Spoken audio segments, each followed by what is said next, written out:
Кез келген той дастарханның сәнін ашатын өте дәмді чак-чак жасайтын боламыз. Бұл чак-чактарды жасау өте оңай және үйде бар заттардан ғана жасалынады. Алдымен жұмыртқаның үстіне тұзымызды салып, соданың үстіне ыстық су құйып газ етіп барып жұмыртқаға қосатын боламыз. Вилкамен жақсылап араластырып, өлшеп алған ұнымызды біртіндеп салып отырып, қолға жабыспайтын орташа қаттылықтағы қамыр илеп, оны 30 минутқа тындырамыз. Тынған қамырларды 2 немесе 3 бөлшекке бөліп, жақсылап жұқалап жайып алып, лапша тәріздес етіп кесіп алатын боламыз. Қызып тұрған майымызда чак-чактарымызды қуырып алатын боламыз. Чак-чактарымыз тез ғана пісіп, қызарып қана шығады.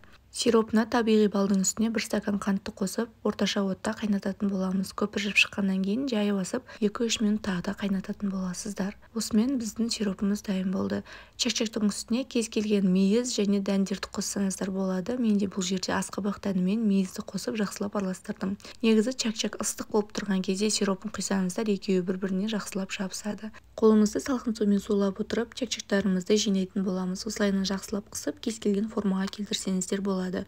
Холодильникке 2-3 сағатқа салып алып, одан кейін кесіп жей берсеңіздер болады. Баршаңызға ас болсын.